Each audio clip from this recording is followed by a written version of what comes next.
Estaré para servirles a ustedes, costarricenses, no los defraudaré. Les juro a ustedes que haremos realidad nuestros compromisos. Que seré el representante de los más necesitados, viendo siempre hacia el futuro de Costa Rica. ¿Qué nos han prometido durante las últimas 2 décadas quienes llegaron al poder? ¿Qué tanto han cumplido? ¿Qué nos han quedado debiendo? ¿Debemos sentirnos decepcionados? ¿Acaso vale la pena creerle a un político? pero un país también en donde el aumento de la producción y la riqueza vaya acompañado de un mejor reparto de esa riqueza y erradiquemos en nuestro país definitivamente y para siempre la pobreza y la miseria. Hoy reitero mi compromiso. Mi prioridad son las personas y las familias pobres. El compromiso de combate a la pobreza es algo que no puede faltar en una campaña electoral. Durante los últimos 20 años, todos lo han señalado como una prioridad. Desde entonces, el porcentaje de hogares pobres se mantiene cerca de los 20 puntos. Algunos años un poco más, otros un poco menos. Solamente en el 2006, 2007 que hubo una disminución, que ha sido el porcentaje más bajo que se ha tenido en el país, que fue alrededor del 16%, pero sí tiene esas oscilaciones de un año a otro. De hecho, cada vez más este porcentaje representa en términos absolutos una mayor cantidad de personas. En otras palabras, hoy en día hay más de 1 millón de pobres en Costa Rica. Eso sin contar a la gente que está muy cerca de la línea de la pobreza, gente que por algunos pocos colones no son considerados pobres. La línea de pobreza es una línea muy porosa. Alrededor de un 17-18% de los hogares entran y salen de condición de pobreza en 2-3 años. Esta porosidad de la línea de pobreza lo que nos recuerda es que la gente no pobre, por lo menos un sector importante, alrededor de un 18%, puede caer en condición de pobreza con relativa facilidad.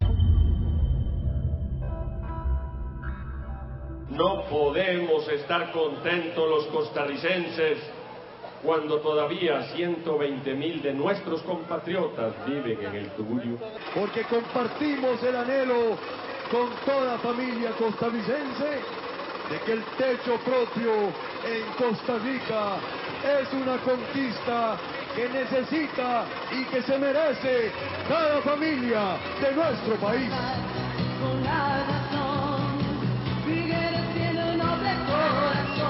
En miles de techos para las familias costarricenses. Construiremos esos techos con el material del bono para la vivienda. Aunque en esta campaña no ha sido uno de los temas más importantes, en elecciones pasadas sí tuvo protagonismo. Los números demuestran ahora que el porcentaje de tugurios sí ha disminuido de manera importante en la década de los 90 y tímidamente en los últimos 10 años. Podemos decir que anda alrededor del 1% de las viviendas en esta situación. Los últimos datos de los que se tiene registro dicen que todavía unas 40.000 personas viven en tugurios. Nunca más nuestras carreteras, puertos y aeropuertos serán un motivo de vergüenza nacional.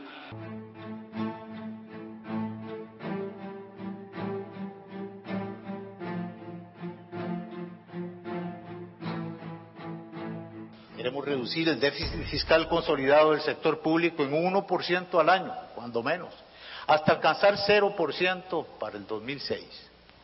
Se excluye del logro de esta meta el financiamiento de obra pública, que antes de disminuirse tenderá a incrementarse. En los últimos 10 años se ha destinado más dinero a infraestructura, pero el rezago es demasiado.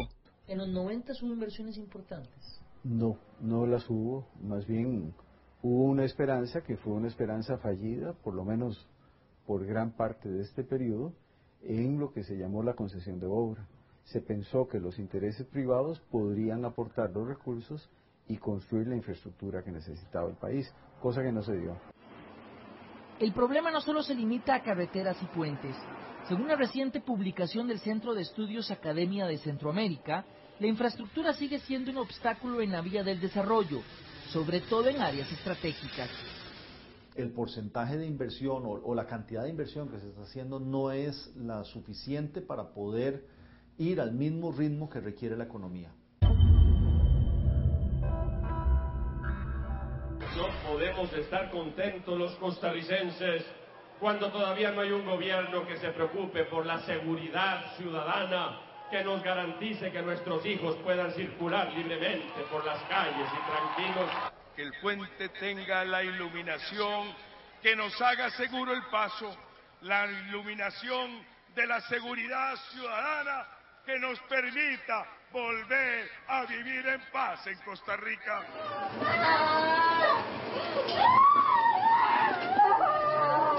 Seguridad ciudadana es un campo donde parece no hay discusión. Los números señalan que en el caso de los homicidios dolosos, indicador universal, estamos peor que nunca. En la última década, prácticamente se duplicaron. Han habido módulos de victimización en la encuesta de hogares que nos muestran que a final de los 90, alrededor de un 15% de los hogares decían haber sido víctimas de algún delito. El siguiente módulo se aplicó en el 2008 y lo que se encuentra es que este porcentaje casi que se duplicó, alrededor de un 28% de los hogares dice haber sido víctima de algún delito.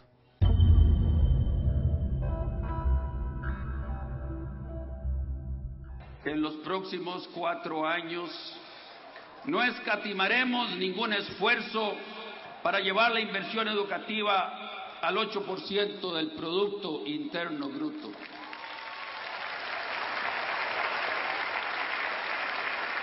Porque queremos llevar la enseñanza de un segundo idioma a nivel de la escuela primaria. Los números en educación no son malos. La cobertura en secundaria ha venido creciendo. Sin embargo, esta es una de las paradojas de Costa Rica. Según el Estado de la Nación, somos un país alfabetizado pero poco educado, pues en promedio cada tico está tan solo 8 años en las aulas y no el mínimo de 11 deseado. Los muchachos que se van graduando de secundaria o de la universidad hoy en día y que van a buscar trabajo tienen que tener unas habilidades que son muy diferentes a las habilidades que se requerían hace unos años. Tal vez usted recuerda cómo era hace un par de décadas. La campaña era toda una fiesta multicolor de banderas y plazas públicas. El abstencionismo en Costa Rica para las últimas elecciones llegó a 35%. O sea, casi 4 de cada 10 personas que podían votar no lo hicieron. ¿Tendrán algo que ver las promesas que no se han cumplido? En esas imágenes que usted pasa en el programa, es evidente que son promesas genéricas. Son posiciones muy cómodas para un candidato, decir voy a acabar con la pobreza, voy a elevar la producción, voy a darle trabajo a las madres solas de hogar, voy a darles casa a la gente. Es una posición muy cómoda porque en alguna medida es lo que la gente antes le gustaba escuchar y pretendía de los políticos, pero después viene un proceso de desilusión por todas esas falsas promesas, por ese incumplimiento, agregándole a eso todos los actos de corrupción que se empiezan a dar. A las puertas de una nueva elección, ¿qué puede garantizarle a los votantes que lo que se plantea por los principales candidatos se cumplirá? Otón Solís, hay otra manera de gobernar. Y los ladrones estén donde tienen que estar, en la cárcel. Yo en lo personal ya lo he hecho, si no es mi primera experiencia en la administración pública. Cuando le dije a Costa Rica que íbamos a tener la primera en su momento comunidad segura del país, que iba a ser Atillo, lo tuvimos, pero luego no hubo continuidad. Cuando le dijimos que iba a tener finalmente una policía profesional, la tuvimos, lo que pasa es que no hubo luego continuidad. Denos la oportunidad, no tiene nada que perder con nosotros. Nunca he gobernado, nuestro partido nunca ha gobernado, no tiene nada que perder. Confíen de que nosotros, en el peor de los casos, haremos algo parecido a lo de los demás. Pero existe la esperanza, la ilusión de que podamos hacer algo diferente. Nosotros hicimos un partido y prometimos que no haríamos ofertas de campaña, ni de puestos, ni de ayudas sociales, ni de contratos a empresas de construcción. Y lo hemos mantenido. Prometimos equidad de género, igualdad de hombres y mujeres, y lo hemos mantenido. A partir del 8 de mayo próximo, un nuevo inquilino o inquilina deberá empezar a responder. por sus promesas de campaña. Y bien, todo igual, ando chingo. Y para es la única forma que vean que no ando nada y no me sale. Educación, trabajo, una vida.